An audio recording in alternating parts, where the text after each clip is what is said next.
the rain over the top of it here. All right. What you need to look for is watch how long it's going to take this water to run to this jar.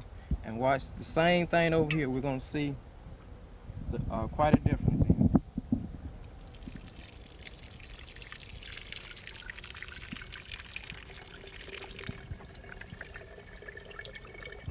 See how long it's taking that water to run through this grass? All right, there, it's barely coming, right?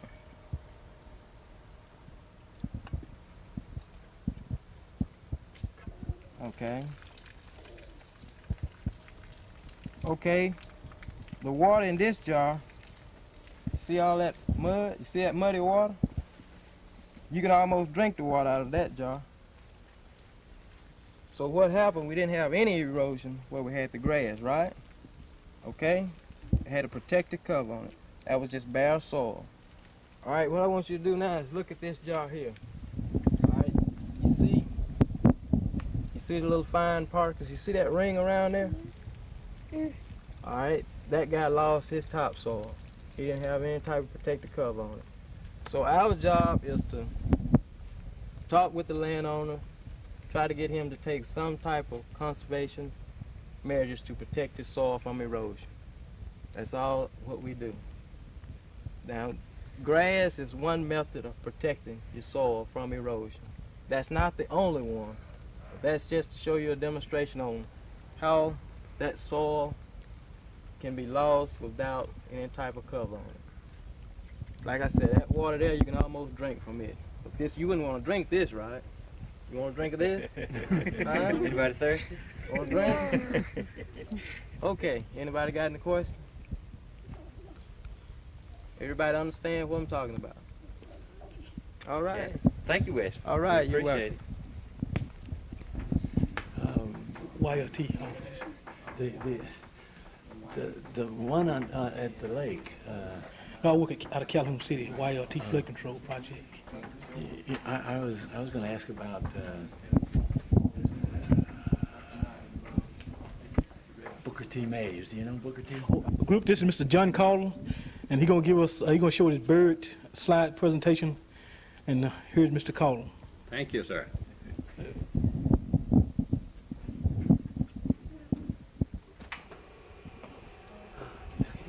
I'm always glad to have a group of young kids to talk to about our birds. Why do we study the birds? There are several reasons. One is their colorful plumage. Look how red and black this particular one is. Then their songs are beautiful. Many people love to hear their songs. If you open up your windows early in the morning, you'll wake up to the chorus of the birds. If you have trees around or an open lawn, you're going to have birds singing for you. Then they are very helpful in destroying millions of harmful insects which destroy our crops, our vegetables, our shrubs and trees. Also, they destroy weed seeds, harmful weed seeds that grow in our gardens, our fields. So those reasons are some reasons why we study birds. Another reason is their habits. Many of them have even comical habits. And we'd like to get out and watch those birds. The more you learn, the more you will like the birds. I'm going to show you the pictures. You'll see their colorful plumage, and I'll tell you something about each one of them. I made these slides from a little book by this title, by Herbert Ziem. By tearing it apart, because the books are very cheap, I laid those pages out on the table and photographed each bird and made a beautiful slide from them. And they asked me to give this information when I showed the slides. I got permission from the publisher to make the slides from their book. The first bird is the state bird of Mississippi, the mockingbird. This is another picture of them in flight showing the field markings. Those white patches in their wings are good field marks for the bird. This is a picture of a shrike, which is very much the same color of the mockingbird. but it has different habits. It's much more aggressive. It has a larger, stronger beak, and it catches larger insects and impales them sometimes on thorns or barbed wire, and then comes back later to eat that as its food. The catbird is a bird with very similar habits to the mockingbird, but it is not as friendly. It doesn't come onto the lawns near as much. It's shyer and stays off in the deep thickets where it nests and finds most of its food. Another picture of a pair of catbirds, one on the nest. Possibly the female is being fed by the male bird while she incubates the eggs. A bird also that has very similar habits to that of the mockingbird and catbird is the brown thrasher, a larger bird than the mockingbird, but has a very melodious song and nests possibly 3 or 4 times a year in the shrubs near the ground. The colorful cardinal. Notice how red his plumage is, and notice the large crest on his head. The female is not nearly so colorful as that. She is darker colored, and I always tell the group why that the male of the species is more colorful than the female. I think this is true. The female sits on the eggs and spends more time around the nest and the young than the male. She is less colorful. She is a dull color. So when an enemy should come around, the male is going to attract that enemy away from the nest with his colorful plumage. The bluebird, if I could have only one bird, it would be the bluebird, because it is with us the year round. It nests in our boxes right near the house and will raise 3 or 4 broods a year. And it's very, very interesting to watch its many different habits as it comes and goes about its serious business of making a nest and raising its brood of young. Here is a pair of adults feeding a nestling or a fledgling that has come out of the nest. They will feed the young a week or so after the young come out of the nest, but at the same time the female will be going back nesting again for the second brood. Another male bluebird feeding a young. And notice that they have built in a natural cavity in the tree, whereas they will come right to your lawn and build in a box like this. This is a good size box for a bluebird, but many other birds will nest in this same box. A tufted titmouse, even the wren, and also the chickadees will nest in that box if you put them up around your yard. We do have to fight the sparrows off because they are very aggressive, and the English sparrow will build in that box. This is a western bluebird. I just got that to show that it too nests in your box, but it's a dull color, a very pale blue. It doesn't have the bright orange coloring of the eastern bluebird. The 2 little downy woodpeckers. Notice that the male has a red crown in his head while the female does not. That's the only distinguishing difference in their plumage. 2 tiny woodpeckers that would build in this box. Here is a picture of the male showing the red dot in his crown up there. A picture from the back of him. This picture shows the yellow-bellied sapsucker. It's so much like the little downy woodpecker that I included it just after the woodpecker to show you the difference. Notice the yellow underneath, the red under the throat. The little downy woodpecker does not have those 2 markings. The red-headed woodpecker is very colorful, and they are very plentiful this year around. Some years there won't be nearly as many as there are other years. Notice that he is red, white, and blue, the color of our flag. This young one does not assume the adult plumage until he's a year old. You notice the difference? Here is the red-bellied woodpecker. The flicker, one that feeds on your lawn much, and much of his diet consists of ants right out of the ant hill. You'll see a picture of it later. I talk about adaptations. Adaptation is something that assists something in its livelihood. These stiff wing feathers are an adaptation, helping him to brace himself on the tree. Besides having the sharp toenails that helps him to cling, he has braces to help him brace there as he looks up and down the tree trunk for food. We just heard a pileated woodpecker out there. That was a pileated woodpecker, which you will see soon. You see how the flicker inserts his beak into the ant hill to eat the ants? Here's the pileated woodpecker that we just heard. They were almost extinct for years because hunters didn't know the value of them. They shot them in early history of our country. We cut down the large forest where they nested, and they were very shy of man. They withdrew as the civilization approached. But now they have learned to live near man, and they're coming back. They're much more plentiful than they were for a number of years. This is our purple martin. How many of you have a martin box up? Anyone? The young ones are out now by the hundreds.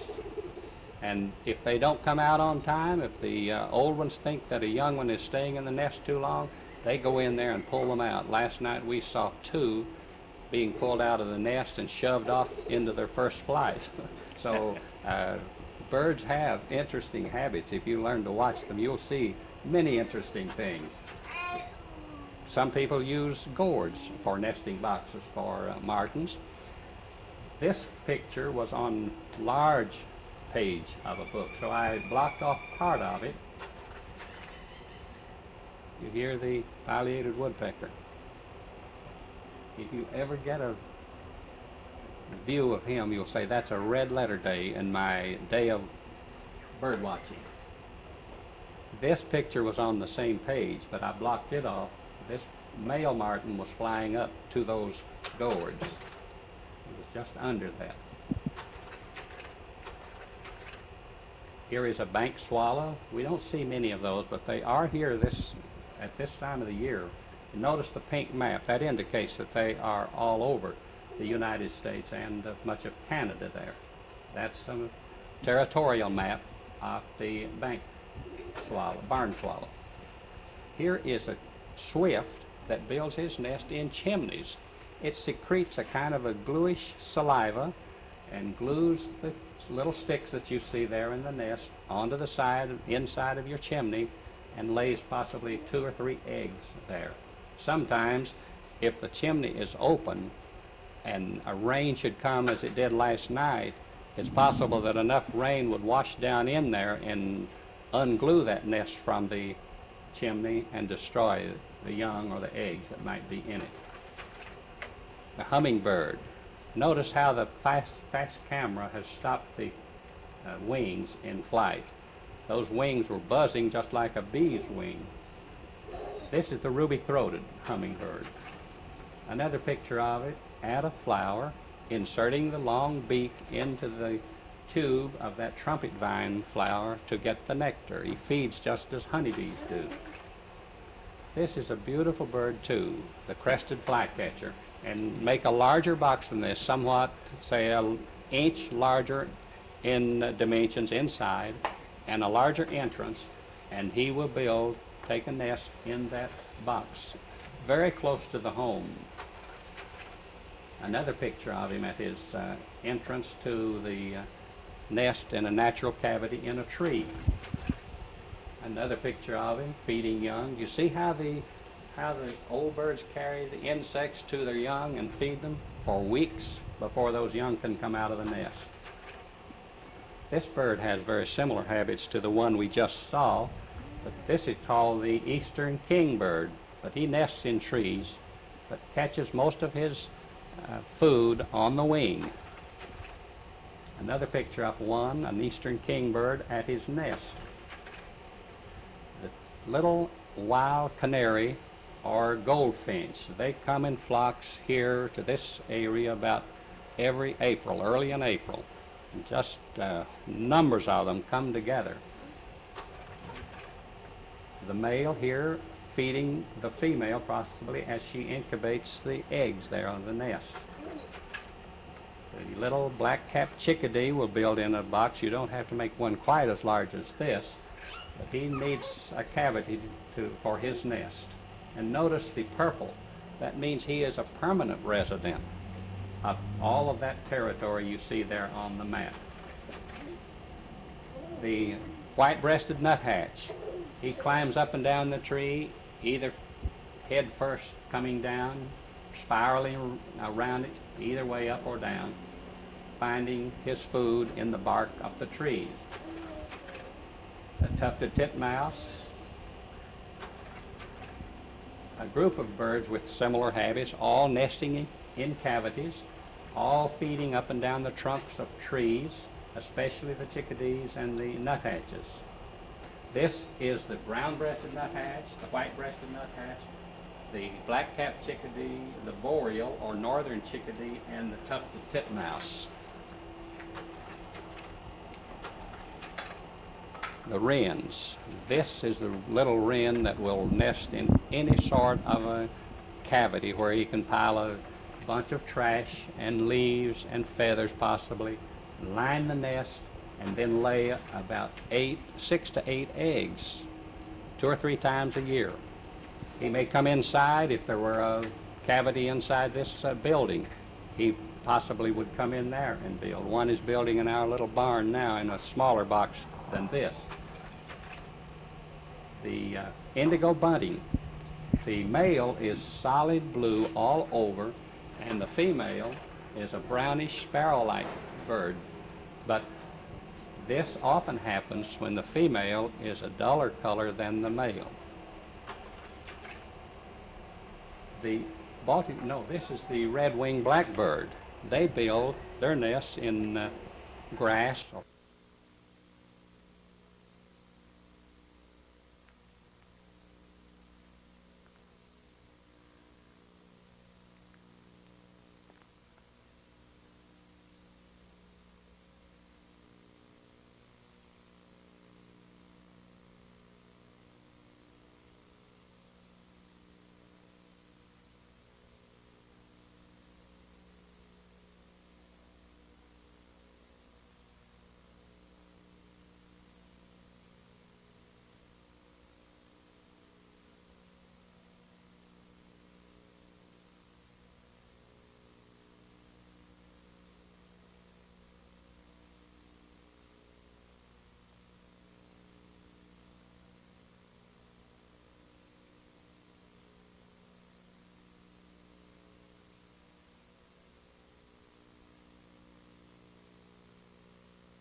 boats, docks. I think most things will be outdoors, great weather resistant trees, got a close fire range.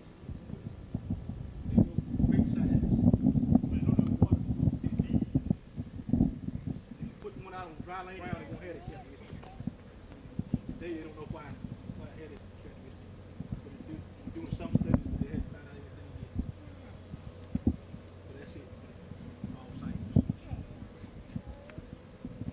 Okay, all right.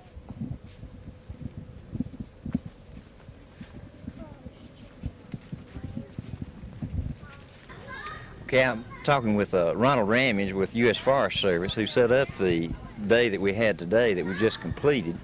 All week we've been having a camp, as you know, Ronald, for handicapped kids.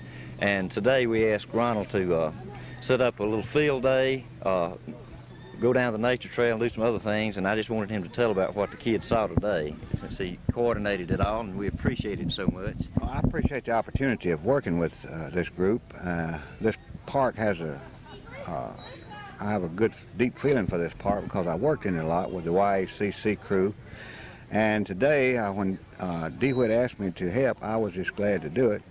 We had Mr. Gordon Logan, who is with the Graber Brothers Butane Company. He had an exhibit of Indian artifacts, arrowhead. That was really interesting. That sure it was, and I was too. I told Gordon that I liked the way he done it. You know, I could see them all after he had gathered them, and that was fine. And then we had a lady, Melissa Barker, from the Corps of Engineers at Grenada, had some wildlife, and I'm sure the kids enjoyed that. Kids love the skunks, especially two young live skunks and stuffed animals. Stuffed animals. It was really something. Then the Soil Conservation Service had a good demonstration. I thought one of the best I'd seen in quite a while concerning the soil erosion. And this is something that we are really concerned about, and we should be, because the soil gives us everything that we've got, and we've got to take care of it. And of course, Mr. John Caudle, we call him the Bird Man. Right. And he is fine, That man, was and has interesting. some fine Kids like slides. that. Mississippi Forest Commission with the tractors and the fire plows and the equipment that they use in fighting wildfires. And of course, wildfires are quite detrimental to our forest, and certainly we want to commend them for the fine job that they do. Right. And by the way, they showed the kids what they said was Lindale's pet, Yeah. which was a cottonmouth. I mean a chicken snake, not a cottonmouth, right. chicken snake. Snake. That was that was Mr. McGregor and Lester Snake. I don't know who caught that dude, but I didn't have anything to do with it. But it's been a fine day. I really enjoyed working with you. We really enjoyed it. And I'll be here doing next it. year if Thank you. We want to do the same thing next year, if possible.